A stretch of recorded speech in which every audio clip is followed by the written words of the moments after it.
Chapter 8. Marilla Adopts Twins.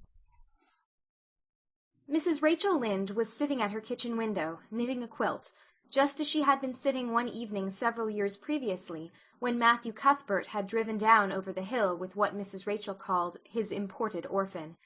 But that had been in springtime, and this was late autumn, and all the woods were leafless, and the fields sere and brown. The sun was just setting with a great deal of purple and golden pomp beyond the dark woods west of Avonlea, when a buggy, drawn by a comfortable brown nag, came down the hill. Mrs. Rachel peered at it eagerly. "There's Marilla getting home from the funeral," she said to her husband, who was lying on the kitchen lounge. Thomas Lynde lay more on the lounge nowadays than he had been used to do, but Mrs. Rachel, who was so sharp at noticing anything beyond her own household, had not as yet noticed this. "And she's got the twins with her. Yes, there's Davy leaning over the dashboard, grabbing at the pony's tail, and Marilla jerking him back. Dora's sitting up on the seat as prim as you please. She always looks as if she'd just been starched and ironed. Well, poor Marilla is going to have her hands full this winter, and no mistake.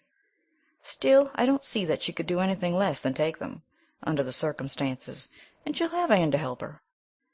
Anne's tickled to death over the whole business, and she has a real knacky way with children, I must say. Dear me, it doesn't seem a day since poor Matthew brought Anne herself home, and everybody laughed at the idea of Marilla bringing up a child. And now she has adopted twins. You're never safe from being surprised till you're dead." The fat pony jogged over the bridge in Lynn's Hollow and along the Green Gables lane. Marilla's face was rather grim. It was 10 miles from East Grafton, and Davy Keith seemed to be possessed with a passion for perpetual motion. It was beyond Marilla's power to make him sit still, and she had been in an agony the whole way lest he fall over the back of the wagon and break his neck, or tumble over the dashboard under the pony's heels. In despair, she finally threatened to whip him soundly when she got him home, whereupon Davy climbed into her lap, regardless of the reins, flung his chubby arms about her neck, and gave her a bear-like hug. "I don't believe you mean it," he said, smacking her wrinkled cheek affectionately. "You don't look like a lady who'd whip a little boy just 'cause he couldn't keep still. Didn't you find it awful hard to keep still when you was only 's old as me?" "No, I always kept still when I was told," said Marilla, trying to speak sternly, albeit she felt her heart waxing soft within her under Davy's impulsive caresses. "Well, I s'pose that was 'cause you was a girl," said Davy, squirming back to his place after another hug. "You was a girl once, I s'pose, though it's awful funny to think of it. Dora can sit still, but there ain't much fun in it, I don't think. Seems to me it must be slow to be a girl. Here, Dora, let me liven you up a bit." Davy's method of livening up was to grasp Dora's curls in his fingers and give them a tug. Dora shrieked, and then cried. "How can you be such a naughty boy, and your poor mother just laid in her grave this very day?" demanded Marilla despairingly. "But she was glad to die," said Davy confidentially. "I know, 'cause she told me so. She was awful tired of being sick. We'd a long talk the night before she died. She told me you was going to take me and Dora for the winter, and I was to be a good boy. I'm going to be good, but can't you be good running round just as well as sitting still? And she said I was always to be kind to Dora and stand up for her, and I'm going to." "Do you call pulling her hair being kind to her?" "Well, I ain't going to let anybody else pull it," said Davy, doubling up his fists and frowning. "They'd just better try it. I didn't hurt her much. She just cried 'cause she's a girl. I'm glad I'm a boy, but I'm sorry I'm a twin.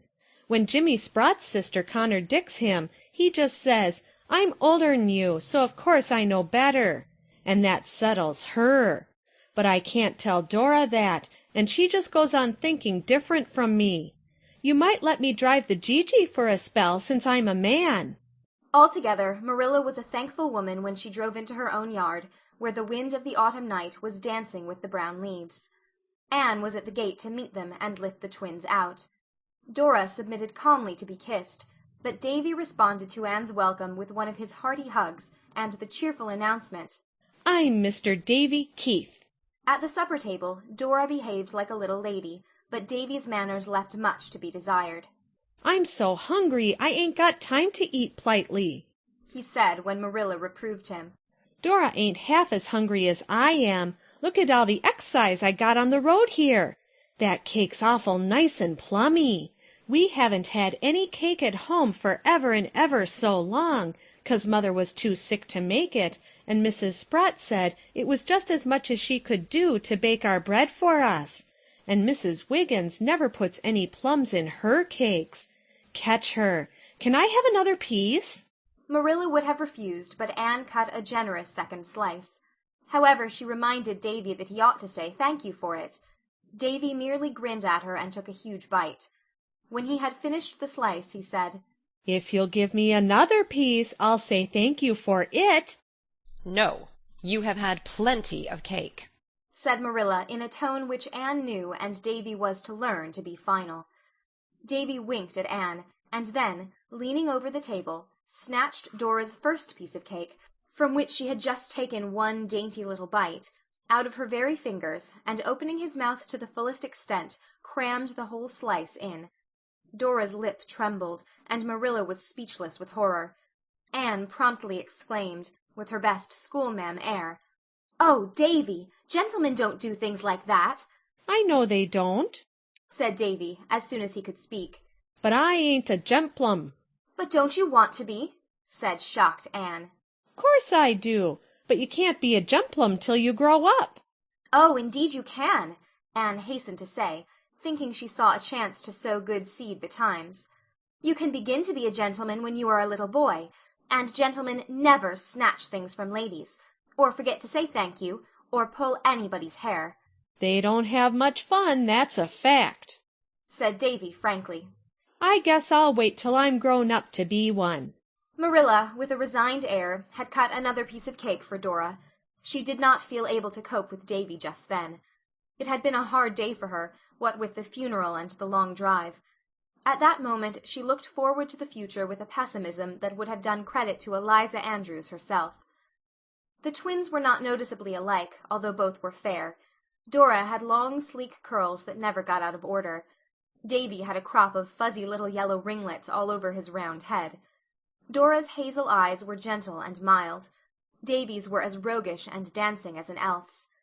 Dora's nose was straight, Davy's a positive snub.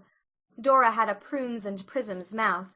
Davy's was all smiles, and besides he had a dimple in one cheek and none in the other, which gave him a dear, comical, lopsided look when he laughed.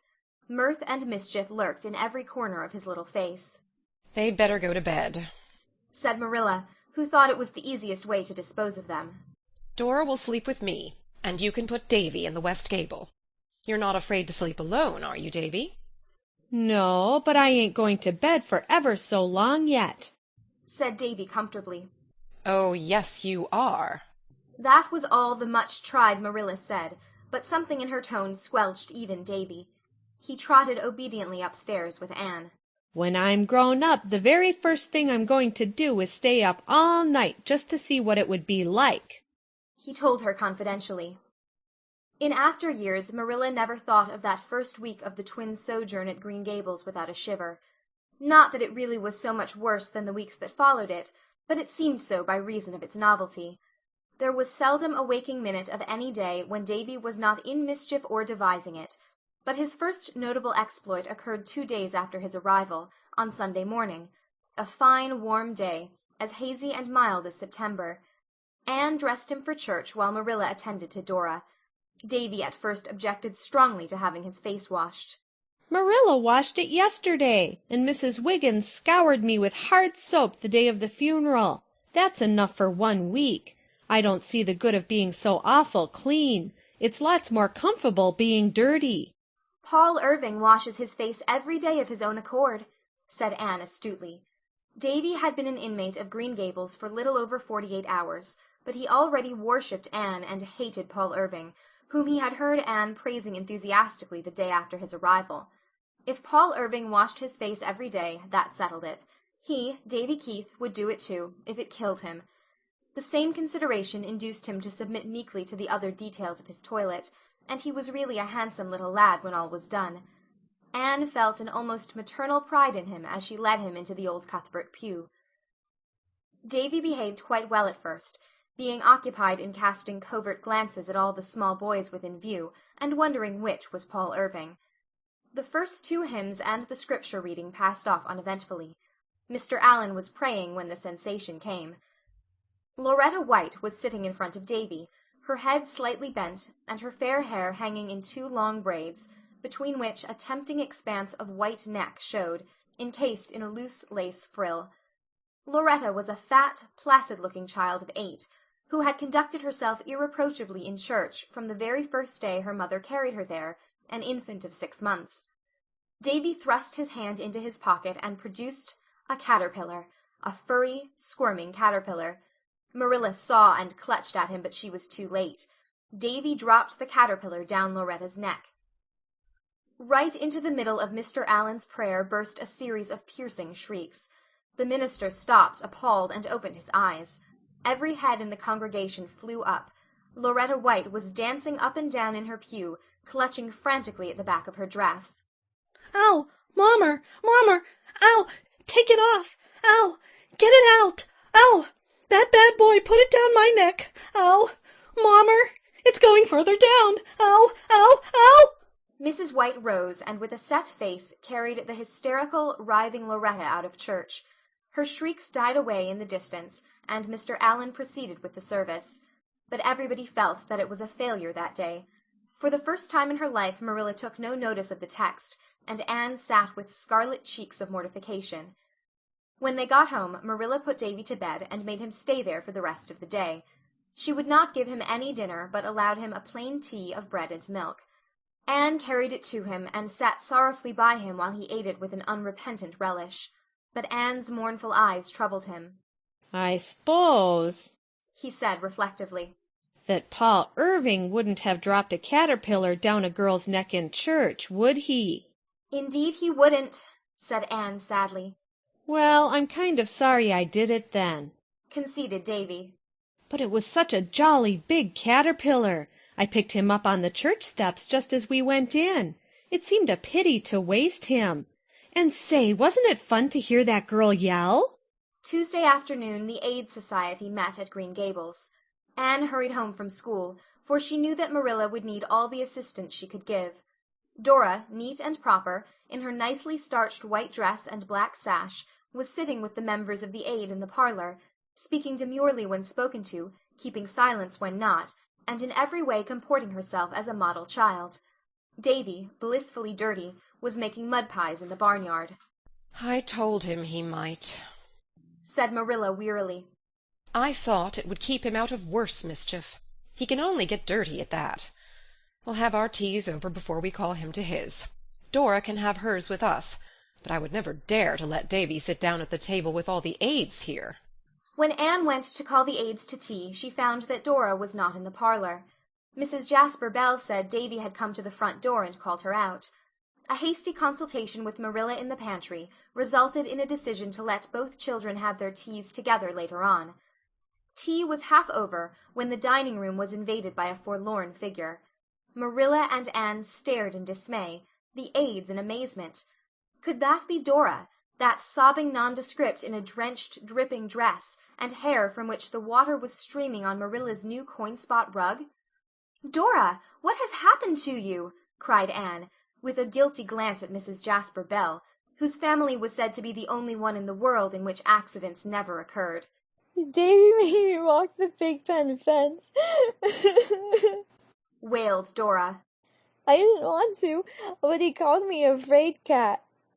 And I fell off into the pig pen, and my dress got all dirty, and the pig runned right over me.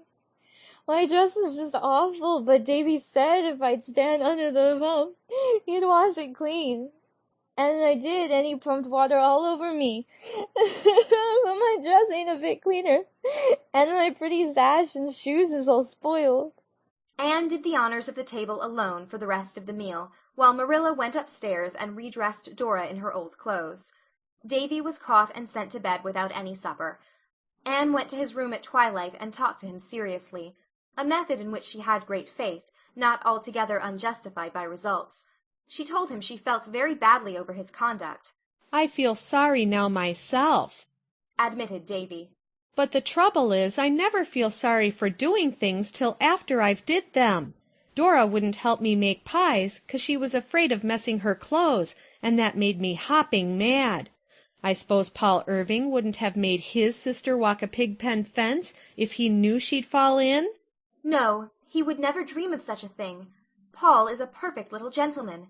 Davy screwed his eyes tight shut, and seemed to meditate on this for a time. Then he crawled up and put his arms about Anne's neck, snuggling his flushed little face down on her shoulder. Anne, don't you like me a little bit, even if I ain't a good boy like Paul? Indeed I do, said Anne sincerely. Somehow it was impossible to help liking Davy. But I'd like you better still if you weren't so naughty. I did something else today, went on Davy in a muffled voice. I'm sorry now, but I'm awful scared to tell you. You won't be very cross, will you? And you won't tell Marilla, will you? I don't know, Davy. Perhaps I ought to tell her. But I think I can promise you I won't if you promise me that you will never do it again, whatever it is. No, I never will. Anyhow, it's not likely I'd find any more of them this year. I found this one on the cellar steps. Davy, what is it you've done? I put a toad in Marilla's bed. You can go and take it out if you like. But say, Anne, wouldn't it be fun to leave it there? Davy Keith! Anne sprang from Davy's clinging arms and flew across the hall to Marilla's room. The bed was slightly rumpled. She threw back the blankets in nervous haste, and there in very truth was the toad, blinking at her from under a pillow. "How can I carry that awful thing out?" moaned Anne with a shudder. The fire shovel suggested itself to her, and she crept down to get it while Marilla was busy in the pantry. Anne had her own troubles carrying that toad downstairs, for it hopped off the shovel 3 times, and once she thought she had lost it in the hall. When she finally deposited it in the cherry orchard, she drew a long breath of relief. If Marilla knew, she'd never feel safe getting into bed again in her life. I'm so glad that little sinner repented in time. There's Diana signaling to me from her window. I'm glad. I really feel the need of some diversion, for what with Anthony Pye in school and Davy Keith at home, my nerves have had about all they can endure for one day. End of chapter 8.